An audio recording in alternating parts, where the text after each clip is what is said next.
ஓம் நமோ பகவதே ஸ்ரீ அரவிந்தாய நமக. ஓம் ஆனந்தமயி சைத்தன்யமயி சத்தியமயி பரமே. எல்லாம் ஸ்ரீ அன்னை பகவான் ஸ்ரீ அரவிந்தருக்கு சமர்ப்பணம். அன்னை அன்பர்களுக்கு எனது இனிய மாலை வணக்கத்தை தெரிவித்துக் கொள்கின்றேன். இன்றைக்கு பராசக்தி ஸ்ரீ அன்னையுடைய 147வது அவதார திருநாள். மகாகவி பாரதியார் பாடிய பாடல்கள் இங்கு எனக்கு நினைவுக்கு வருகின்றது. நெஞ்சுக்கு நீதியும் தோளுக்கு வாளும் நிறைந்த சுடர்மணி பூண், பஞ்சுக்கு நேர் பல துன்பங்களாம் இவள் பார்வைக்கு நேர் பெரும் தீ, வஞ்சனை இன்றி பகையின்றி சூதின்றி வையகமாந்தரெல்லாம் தஞ்சமென்றே உரைப்பீர் அவள் பேர் சக்தி. ஓம் சக்தி ஓம் சக்தி ஓம், தஞ்சமென்றே உரைப்பீர் அவள் பேர் சக்தி. ஓம் சக்தி ஓம் சக்தி ஓம் என்று பராசக்தி ஸ்ரீ அன்னையை நோக்கி பாடியுள்ளார். அதாவது நம்மளது உடம்பிற்கு சக்தியையும் நெஞ்சிற்கு சத்தியத்தையும் நேர்மையும் கொடுத்தாயே, எல்லோரிடமும் வஞ்சனையின்றி எந்த சூதுவாது இன்றி பழகுகின்ற குணத்தை கொடுத்தாயே என்று வேண்டுகிறார் பராசக்தியின். அப்படி பராசக்தியிடம் நாம் சமர்ப்பணம் செய்யும் பொழுது நமக்கு வரும் துன்பங்களை எல்லாம் அப்படியே பஞ்சு போல் தீக்கரையாக்கி விடுவார் என்று பராசக்தியை பற்றி கூறியிருக்கின்றார். அதாவது நாம் சமர்ப்பணம் செய்யும் பொழுது நமது துன்பத்தை எல்லாம் அப்படியே தாங்கி கொண்டு விடுவாள் அன்னை பராசக்தி என்று அழகாக இந்த பாடல்கள் கூறியுள்ளார். அது எனக்கு இன்றைக்கு நினைவு வந்தது. உடனே நான் இங்கு உங்களிடம் பகிர்ந்து கொண்டேன். ஆமாம், பராசக்தி அன்னையை பற்றி பகவான் ஸ்ரீ அரவிந்தரும் இதையேத்தான் கூறியுள்ளார். அதாவது நமக்கு வரும் துன்பங்களோ ஒரு இடைஞ்சல்களோ மன வருத்தமோ நோயோ பெரிய ஏதாவது ஒரு கஷ்டம் இருக்கும் பொழுது நீ அப்படியே சஞ்சலப்படாதே, மனதை அன்னையிடம் விட்டுவிடு, அன்னையிடம் சமர்ப்பணம் செய். எல்லாவற்றையும் அவள் பார்த்து கொள்வாள். அந்த துன்பத்தை எல்லாம் அவள் தாங்கி கொண்டு விடுவாள். அவள் தவிடுபொடியாக்கி விடுவாள். நமது வாழ்க்கையே அவள் தனது கையில் எடுத்து கொண்டு விடுவார் என்று பகவான் ஸ்ரீ அரவிந்தர் அன்னையை பற்றி கூறியுள்ளார்.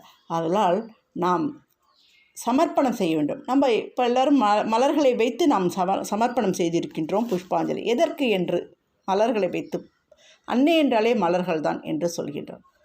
எல்லோருக்குமே தெரியும் அன்னைனா மலர் அப்படின்னு தான் ஒரு சாமானிய மக்களுக்கு தெரியும். நம்ம அன்னை அன்பர்களுக்கு மலருடைய விசேஷ தன்மைகள்லாம் தெரிந்திருக்கும். எதற்காக நம்ம அன்னைக்கு வைக்க வேண்டும், அதோடைய குணங்கள் என்ன எல்லாம் தெரியும்.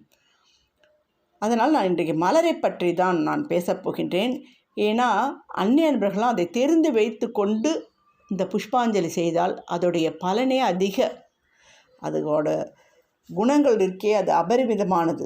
அன்னை ஏன் அந்த மலருக்கு அவ்வளவு அழகான அற்புதமான ஒரு ஆற்றலை கொடுத்திருக்கிறார் என்று நாம் இப்பொழுது பார்க்கலாம். அதற்கு முன்பு நான் ஒரு சிறிய விஷயத்தை உங்களுடன் பகிர்ந்து கொள்ளப் போகின்றேன். அது ஒரு நன்றி கூறுவதாக ஆகும். இது என்னுடைய சுயநலம் இல்லை, அது நன்றி கூறுவதற்காக தான் நான் இங்கு இந்த அவதார திருநாள் அன்று நான் கூறப்போகின்றேன். ஏனென்றால்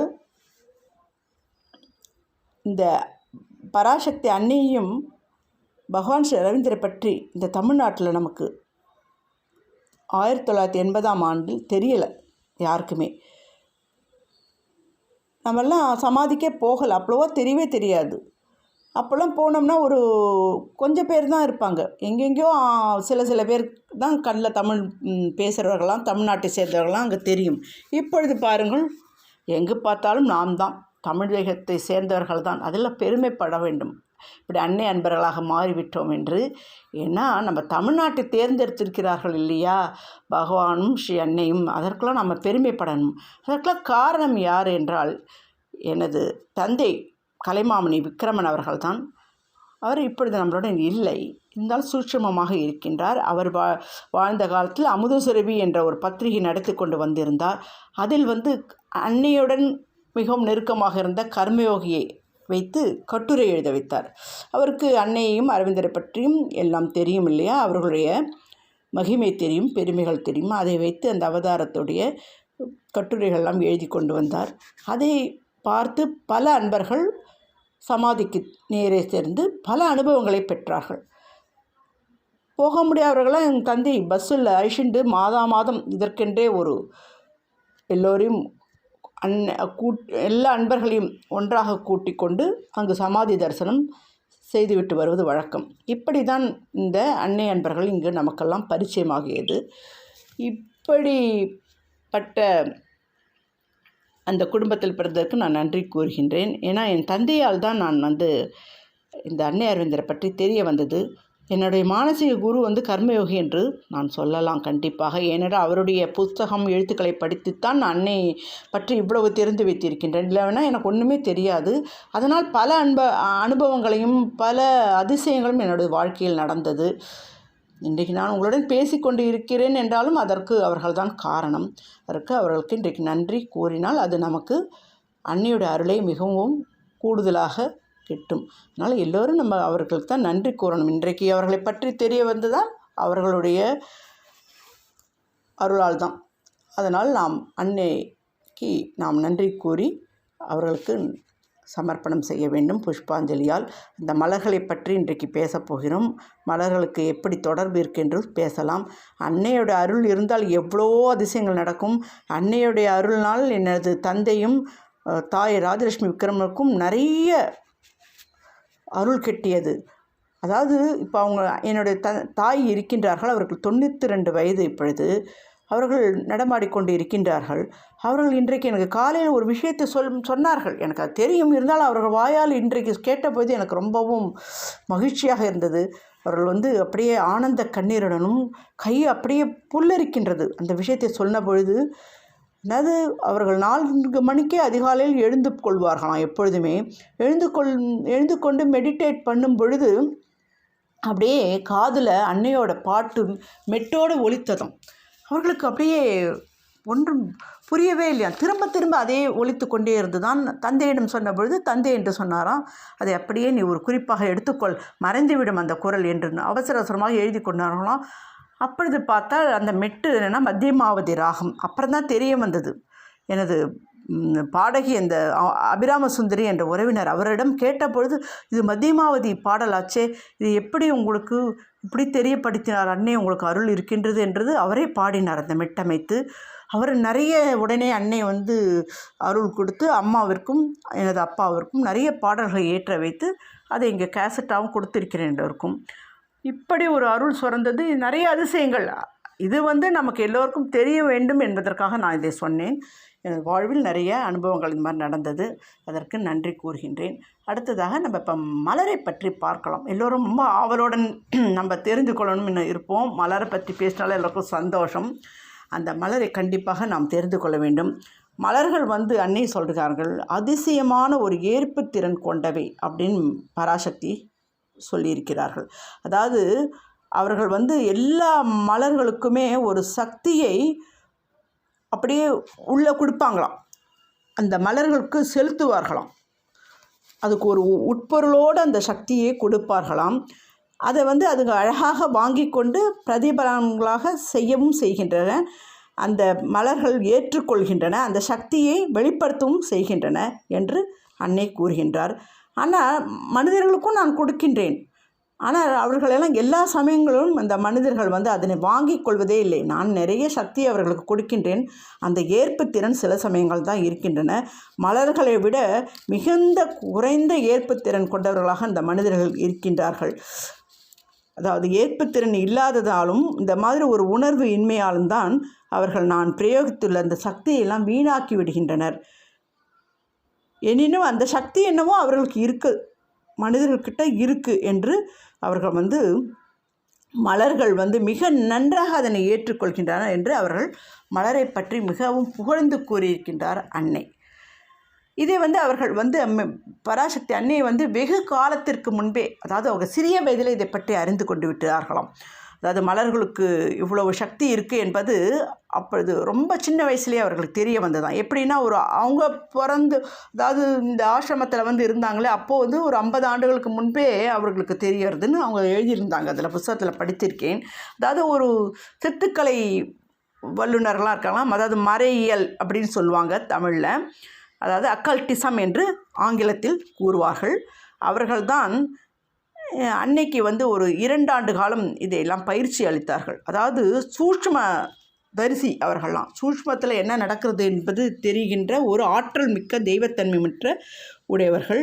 அவர்கள் வந்து அந்த நம்மளுடைய புலன்கள் உடம்பெல்லாம் கடந்து அதை காணும் திறனுடையவர்கள். இந்த சூழ உடம்பையெல்லாம் விட்டுவிட்டு சூட்சும உடம்பில் அவர்களுக்கு அது தெரியுமா, அந்த மாதிரி ஒரு ஆற்றல்கள்லாம் அவர்களுக்கு தெரியும். அதை வந்து எப்படி அது வந்து தெய்வத்தன்மை மிகுந்தது, அதை கூட அவர்கள் போய் கற்றுக்கொண்டு வந்தார்கள் நமது அன்னை. அப்பொழுது அது கற்றுக்கொள்வதற்கு முன்பு அவர்கள் வந்து பாரிஸில் இருந்தாங்க கொஞ்ச நாளைக்கு அன்னை. அப்பொழுது அவர்களோட கடித தொடர்பு தான் அப்படியே வைத்து கொண்டிருப்பார்கள்.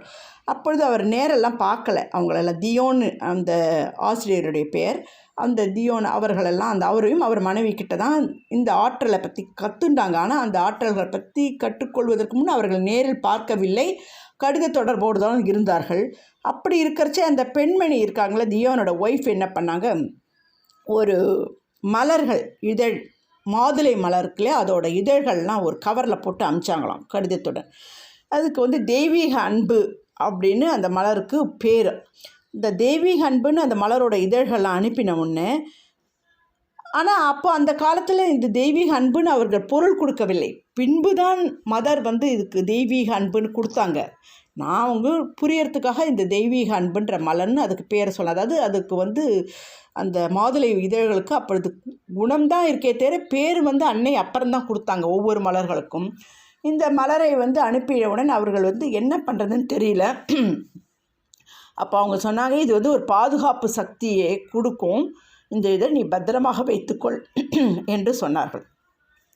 அந்த அப்போல்லாம் கடிகாரம்லாம் கிடையாது, எப்படி வச்சுக்கிறது பொக்கிஷமாக கூடவே வச்சுக்கொள்றாங்களாம். உன் கூடவே வைத்துக்கொள்ளணும். எப்படி வைத்துக்கொள்ளணும், ஒரு செயினில் வந்து ஒரு கடிகாரம் வைத்து போட்டு கொண்டிருந்தார்கள் மதர். அதற்கு உள்ளே அந்த அந்த அந்த கடிகாரத்துக்கு கூட ஒரு பூத கண்ணாடி மாதிரி 2 கண்ணாடி மாதிரி வைத்த ஒரு பெட்டி வைத்திருந்தார்கள். அதாவது அந்த 2 லென்ஸ் இருக்குமா, அதையும் வைத்துட்டு அந்த லென்ஸுக்குள்ளே இந்த இதை பத்திரப்படுத்தி வைத்து கொண்டு இருந்தார்களாம். அது வந்து நல்லா பார்த்தா வீட்டுக்கு அதை வந்து அந்த மலர்கள் வந்து அவ்வளவு ஆற்றல்களை கொடுத்தது கண்கூடாக அவர்களுக்கு உணர்வாகவும் தெரிந்துதான். அவர்கள் அதை முதல்ல தெரியல, அதுக்கப்புறம் அதை பத்திரப்படுத்தி வைத்து கொண்டே இருக்கும் பொழுது தான், அதுக்கு நம்பிக்கையோடு இருந்த பொழுது அதுக்கு ஒரு ஆற்றல் வந்தது, தெரிய வந்தது. அப்படியே ஒரு அதோட ஒரு தன்னம்பிக்கையெல்லாம் தன்கிட்ட வர்றது தெரியறது. அது வந்து ஒரு உணர்ச்சி தான் அந்த தன்னம்பிக்கை அப்படின்றது புரியுது. ஒரு வலிமையும் தனக்கு பாதுகாப்பும் தன் கூடவே இருக்கிற மாதிரி அவர்கள் உணர்ந்தார்கள். அந்த உணர்வும் அவர்களுக்கு நன்றாக தெரிந்தது. அப்புறம் திடீர்னு ஒரு நாளைக்கு கொஞ்ச நாள் இப்படியே இருக்கிறச்ச ஒரு வெறுமை உணர்ச்சி திடீர்னு வந்துருத்தான். அந்த பாதுகாப்பு இல்லை, ஏதோ ஒரு தனிமையாக தான் ஆதரவே இல்லாத மாதிரி இருந்த மாதிரி வந்தது, எதையோ இழந்து விட்டாத மாதிரி அவங்களுக்கு ஒரு உணர்ச்சி தெரிந்ததாம். என்ன இப்படி விந்தை அப்படின்னு என்று என்ன நடந்துட்டது அப்படி என்று நினைத்து கொண்டே வந்தார்களாம். ஏதோ சக்தியெல்லாம் அப்படியே அவங்ககிட்ட போய்விட்டா மாதிரி இருந்ததாம். அப்பொழுதுதான் இந்த மாதிரி சூனியம் என்ன என்று அப்படியே நினைத்து கொண்டே ஈவினிங் வந்து அன்றைக்கி ஃபுல்லாக அப்படி இருந்ததான். ஈவினிங் அந்த சங்கிலியை கயிற்றி வைப்பாங்களே, அப்படி கயிற்றி வைக்கிறச்சே அந்த கண்ணாடியிலேருந்து பார்த்தா பிரிஞ்சிருக்கு. இந்த கண்ணாடிக்குள்ளேருந்து எல்லா இதழ்களும் எங்கோ போய்விட்டது, கொட்டி விட்டது, ஒரு இதழ் கூட பாக்கி இல்லை. அப்பொழுதுதான் தெரிந்தது அவர்களுக்கு, இந்த வேற்றுமையை அவர்களுக்கு புரிந்ததாம். சரி, நம்ம ஏதோ இந்த பூ போனதுனால்தான் நமக்கு இந்த சூனியம் போய்விட்டது என்று, இந்த மலர்களுக்கு ஒரு சக்தி இருக்கின்றது, அதை நம்ம தெரியவே இல்லை நமக்கு என்று அவர்கள் அன்றைக்கு தான் அந்த மாதிரி உணர்ந்தார்களாம். முதலில் மலரை பற்றி குணங்கள் இருக்கின்றது, தெய்வீக குணம் இருக்கின்றது என்பதை அன்றைக்கு தான் அவர்களுக்கு அதை உணர முடிந்தது என்று அந்த மலரை பற்றிய ஆரம்பத்தை அவர்கள் சொன்னார்கள். ஸ்ரீ அன்னையின் வாழ்க்கையில் ஒவ்வொரு பகுதியும் ஒவ்வொரு நிகழ்ச்சியும் பொருள் பொதிந்ததாகத்தான் அமைந்திருந்தது. அதாவது ஒவ்வொரு அனுபவம் பயனுடையதாகத்தான் இருந்தது. அந்த பயன் வந்து அவருக்காக இல்லை, அது பிறருக்காகவே அவர் வந்து அந்த அனுபவத்தெல்லாம் பயனடைந்தார். ஃப்ரான்ஸில் வந்து ஓராண்டு காலம் இருந்தார். அதாவது அவர் 1914 ஆசிரமத்துக்கு கணவர் ரிச்சர்ட் பாலோடு வந்துட்டு நம்ம பகவான் அரவிந்தரை தரிசித்து விட்டு ஓராண்டு காலம் அங்கேயே தங்கி இருந்தார் பாண்டிச்சேரியில். அதன் பிறகு முதல் உலகப்போர் ஆரம்பித்து விட்டது. அதனால் ஃப்ரான்ஸுக்கு திரும்பி போகிற நிலைமை அவர்களுக்கு. அதனால் போயிட்டாங்க. அங்கே ஓராண்டு காலம் இருந்தபோது அவர் மன அமைதி ரொம்பவும் குலைந்து விட்டது. ஏன்னா பகவான் ஸ்ரீ அரவிந்தருடன் அவருக்கு மிகவும் ஈடுபாடு அந்த ஆன்மீகத்தில் இருந்தது. அவரை கிருஷ்ணர் என்று தெரிந்து விட்டது இல்லையா. அவர் கனவில் வந்த அவருடைய எப்பப்பாரு அவருக்கு அந்த மனதில் ஒரு தோன்றிய ஒரு உருவம் அது என்னவென்று கண்டுபிடித்து விட்டார் இல்லையா. அவர் யார் என்று கண்டுபிடித்து விட்டார். அதனால் அவருக்கு கிருஷ்ணரே அவதாரமாக நம்ம மனதில் தோன்றியது நிஜமாகவே நடந்து விட்டதுனால் அவருக்கு வந்து இந்த ஃப்ரான்ஸில் இருப்பே கொள்ளலை. அதுக்கப்புறம் வேறு வழி இல்லாமல் ஜப்பானில் வந்து ஒரு அந்த அவருடைய கணவர் ரிச்சர்டுக்கு ஒரு அலுவலக விஷயமாக அங்கே தங்கும்படியான சூழ்நிலை. ஆனால் 4 ஆண்டுகள் அங்கே தங்கியிருந்தார் ஜப்பானில். இந்த ஜப்பானில் தங்கியிருந்தபோது அவருக்கு ரொம்பவும் பிடித்து விட்டது ஜப்பான் மக்களை. ஏன்னா அவர்கள்லாம் வந்து ரொம்பவும் கட்டுப்பாடனும் ஒரு ஒழுங்குமுறையுடன் இருந்தார்கள், வாழ்க்கையை நடத்தி வந்தார்கள். அவர்கள் எல்லா பொருட்களையுமே ஒழுங்காகத்தான் அடுக்கி வைப்பார்களாம், ஒரு நேர்த்தியாக அடுக்கி வைப்பார்களாம். அவர்கள் வந்து இந்த மலர்கள்லாம் ரொம்ப அழகாக அடுக்கி அதை வந்து கோர்த்து அதை டெக்கரேட் பண்ணுற விதம்லாம் அவருக்கு ரொம்ப பிடிச்சிருந்தது. அந்த கலை அவருக்கு ரொம்ப பிடித்திருந்தது. அங்கு தான் அந்த ஜப்பானில் தான் அந்த மலரை எப்படிலாம் அடுக்கணும் அப்படின்ற ஒரு பயிற்சியை அவர் அங்கே மேற்கொண்டார். அவர்களுடைய வீட்டு அமைப்புகள்லாம் கூட ரொம்ப அழகாக இருக்குமா, அவ்வளவு நேர்த்தியாக இயற்கையோடு ஒன்றி போய் இருக்குமாம். அவர்களை ஒவ்வொரு வீட்டையும் சுற்றி தோட்டங்கள் இருக்கும். இந்த தோட்டத்தில் ஒரு சிறிய ஒரு ஓடை மாதிரி ஓடுமா, எல்லா செடிகளுக்கும் நடுவில் ஓடை மாதிரி ஓடுமா. அந்த ஓடையோட இந்த ஆறுலேயே சின்ன ஆறுகள்லாம் ஓடும். அந்த ஆறுகளுக்கு இருபுறமும் ஒரு வரப்பு இருக்கும் இல்லையா. அந்த ஓடையோட வரப்புகளை ஐரிஸ் பூக்கள் செடிகள் நிறைய வைத்து அது பூத்து குலுங்குமா ஐரிஸ் மலர்கள். இந்த ஐரிஸ் மலர்கள் எப்படின்னா உலகத்திலேயே எல்லா விதமான கலர்களும் இருக்குமா அந்த ஐரிஸ் மலர்கள் அத்தனையும் அங்கே இருந்து தான். ஆனால் அதை எப்படி அவர்கள் அழகாக ஒழுங்காக அமைத்திருந்தார்கள் என்றால் எல்லா செடிகளையும் ட்ரிம் பண்ணி ஒவ்வொரு ஐரிஸ் மலர்கள் கலருக்கு ஏற்ற மாதிரி இந்த கலர் அந்த கலர் மேட்ச் ஆகிற மாதிரி அதை அமைத்திருப்பார்களாம். அதை நட்டு அதை வளர்த்திருப்பார்கள். அது ரொம்ப பார்க்கும் பொழுது கண்ணை கவரும் வண்ணமாக இருக்கும். அப்படியே ஆச்சரியப்பட்டாங்களாம் நமது அன்னை. அவங்க இன்னும் அதில் நம்ம நேர ஆசிரமத்துக்கு வந்து எல்லோரிடையும் அந்த சாதகர்கள்ட்ட சொல்லி அந்த புத்தகத்தெல்லாம் எழுதியிருக்கிறத படிக்கிறச்சே நமக்கு ரொம்ப ஆசையாக இருக்கும்.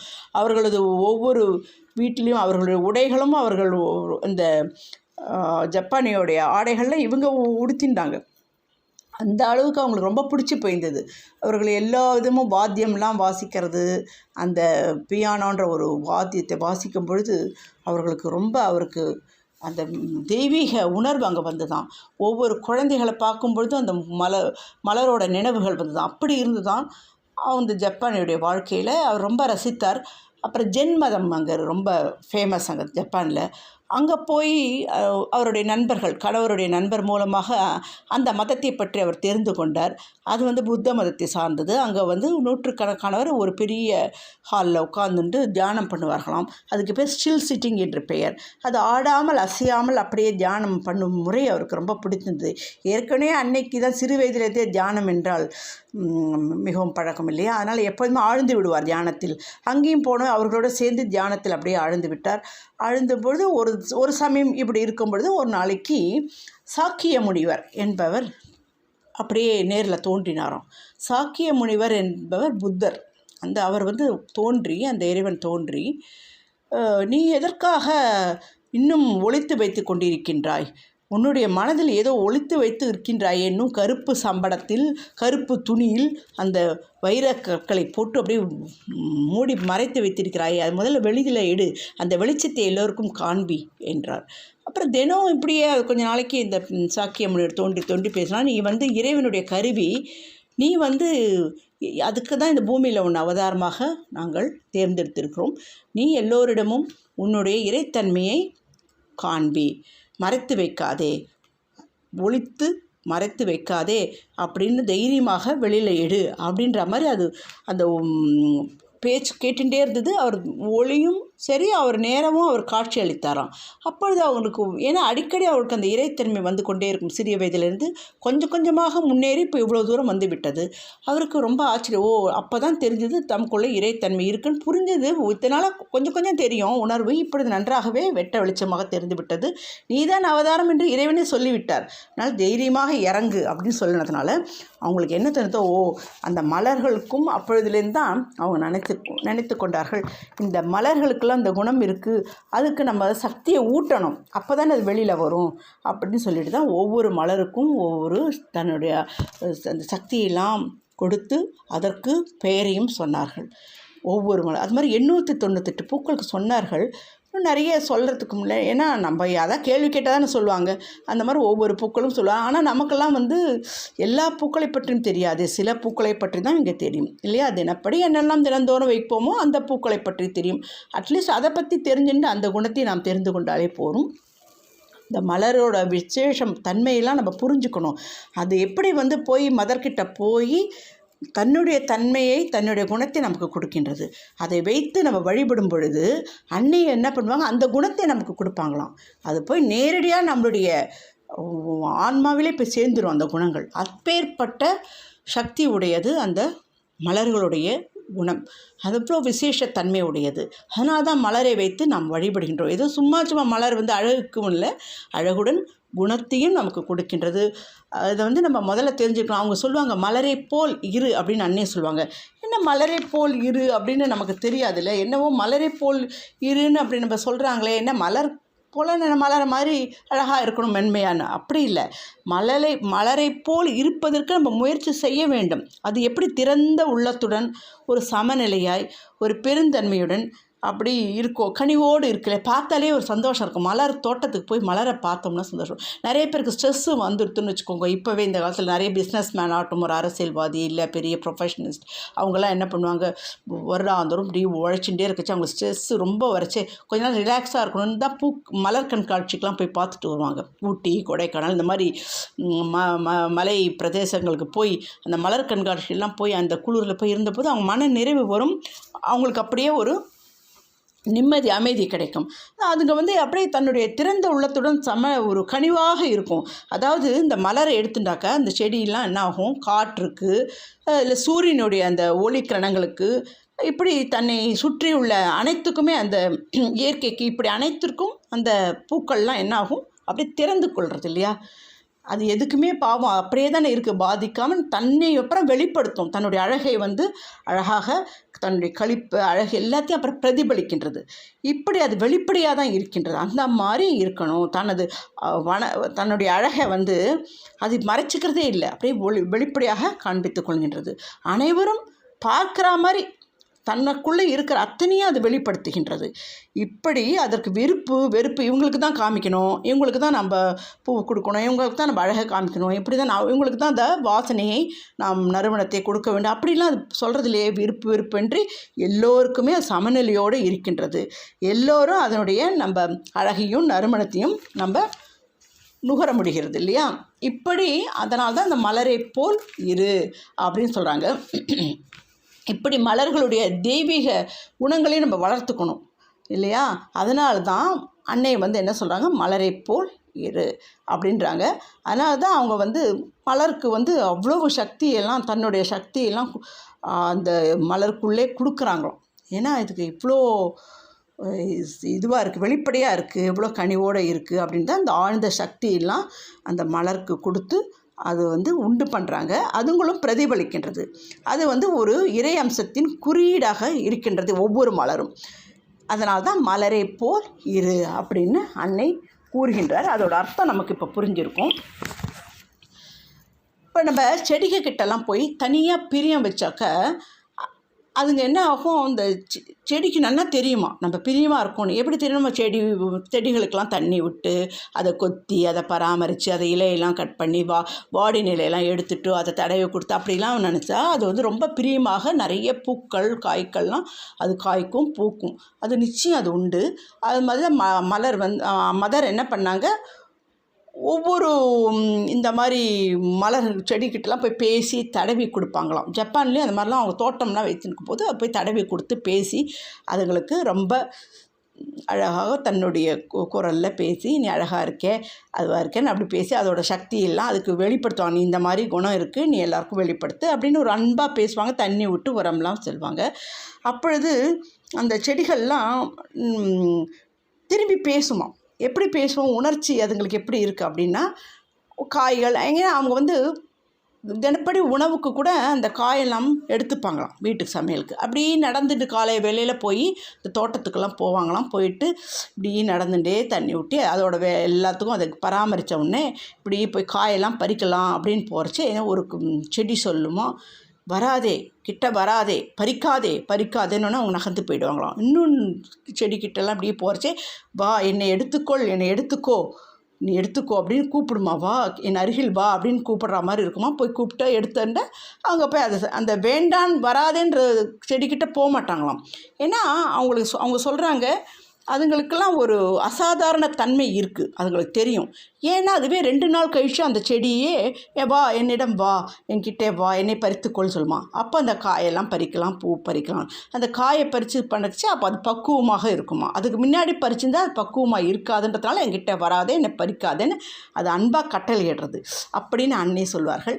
இப்படி தான் ரோஜா செடிக்கிட்ட போய் அவங்க பறித்து எல்லா பூக்களையும் பறித்து தட்டில் வச்சுருக்காங்க. அந்த ரோஜா பூக்களையும் பன்னீர் ரோஜா கிட்ட போய் பறிக்கிறச்ச முள் சுதுக்குன்னு விரலில் சுருன்னு குத்தி எடுத்து அப்படியே ரத்தம் வந்து விட்டது. அவங்க உடனே வருத்தத்துடன், ஏன் என்னை குத்தினா என் விரலை, நான் உனக்கு என்ன செய்தேன், உனக்கு எல்லாம் தானே சாப்பாடு கொடுத்தேன், உன்னை அன்போடு தான் தடவி கொடுக்க, ஏன் என்ன பண்ணணும், எனக்கு வருத்தமாக இருக்கு அன்னையே, நான் எவ்வளோ அழகாக இருக்கேன் இல்லையா, நாமான்னு அழகாக இருக்கேன், நீ நானும் என்னோடய குணம் என்ன, சமர்ப்பணம், அப்போ ஏன் என்னை நான் எவ்வளோ வாசனையாக இருக்கேன், நீ ரொம்ப அழகாகவும் வாசனையாகவும் இருக்கின்றாய், நீ எல்லோருக்கும் சமர்ப்பணம் என்கின்ற குணத்தை கொடுக்கின்றாய், உனக்கு அவ்வளவு தனித்தன்மை இருக்குது, அப்போவும் நீ ஏன் என்கிட்ட கோச்சிக்கிறேன், என்கிட்ட ஏன் உங்ககிட்ட கோச்சிக்கிறேன்னு நீங்கள் என்னை தனித்தன்மையாகவே விடலை, எல்லா பூக்களோடும் சேர்ந்து என்னை வைக்கிறீங்க, என்னோடய அழகை தனிமையாகவே காண்பிக்கலை அப்படின்னு அது சொல்லித்தான். ஏன்னா இவ்வளோ அழகாக இருக்கேன், இவ்வளோ இருக்கேன், என்னை தனியாக நீங்கள் காண்பிக்கணும், நான் உங்களுக்கு சமர்ப்பணம் என்கிட்ட பெரிய குணம் என்கிட்ட இருக்கு இல்லையா, அது எல்லோருக்கும் கொடுக்கணும் இல்லையா அப்படின்னோடனே அவங்களுக்கு புரிஞ்சுட்டுதான். சரி ஓகே, இனிமேல் ஒன்றை நான் தனியாகவே வைக்கிறேன்னு அவங்க தனியாக அந்த பன்னீர் ரோஜாக்களை மற்றும் தட்டில் அடுக்கி வைப்பார்களாம். இப்படி ஒவ்வொரு பூக்களுக்கும் செடிகளுக்கும் போய் அவங்க பேசி அவர்கள் அழகாக தடவி கொடுத்து பண்ணுவார்களாம். இப்படி தான் இது உண்மைதான். ஏனென்றால் என்னுடைய வாழ்க்கையில் நடந்தது. அல்மோண்டா என்ற ஒரு செடி இருக்கு இல்லையா, அந்த அல்மோண்டான்றது வெற்றியை கொடுக்குற பூக்கள், அந்த மஞ்சள் பூக்கள். அந்த பூக்களை நான் செடியை கோயம்புத்தூரில் இருந்தபோது அந்த செடியை வைத்திருந்தேன். எனது கணவர் தினமும் புஷ்பாஞ்சலி பெரிய அளவில் வைப்பார். ஒரு அரை ஃபுல்லாக மதரை வைத்திருந்தோம், அதில் வைத்திருந்தார். அதில் இந்த வீட்டில் பூக்கிற பூக்களே அவர் கொண்டு வச்சுருந்தார், நிறைய பூச்செடிகளை. அதை நாங்கள் வைத்திருந்த பொழுது அந்த அல்மோண்டாவை கொண்டு செடியை வைத்தது போது அந்த பூ பெரிய கொடி மாதிரி படர்ந்து வளர்ந்தது. ஆனால் ரொம்ப நாள் ஆச்சு, பூவே இல்லை. உடனே அவர் சொன்னார், இது என்னமோ பூக்கவே இல்லை, சில பேர் சொல்கிறாங்க ஆண் செடின்னுலாம் சொல்கிறாங்க, பார்ப்பேன், இன்னும் 2 நாள் இல்லாட்டி நான் வெட்டி போட்டுடுவேன் அப்படின்னு சொன்னார். வேறு ஏதாவது செடி வைக்கும். எனக்கு ஒரே வருத்தமாக இருந்தது. எனக்கு அந்த வெற்றிப்பூ வேணும் என்று சொல்லி நான் போய் அந்த செடியை போய் தடவி கொடுத்து அதில் கொஞ்சம் சிறிது தண்ணி விட்டு நானே அந்த மண்ணை கிளறி மதருடைய அந்த முதல் நாள் நிர்மாலிய பூக்கள் இருக்குல்ல, அந்த நிர்மாலிய பூக்களை கொண்டு இந்த அன்னையோட பூக்களையும் உனக்கு உரமாக போடுகின்றேன், நீ ஏன் கோபப்படுற, நீ ஏன் என்கிட்ட பூக்கலை, உனக்கு என்ன கஷ்டம், நீ பூத்தா எங்களுக்கு ரொம்ப சௌகரியமாக இருக்கும், எனக்கு இல்லை, இது மதருக்கு தான் நான் வைக்க போகிறேன், நான் என் தலையில் கூட சுட்டிக்க மாட்டேன் அப்படிலாம் அதுக்கிட்ட இதோலாம் பேசுவேன்.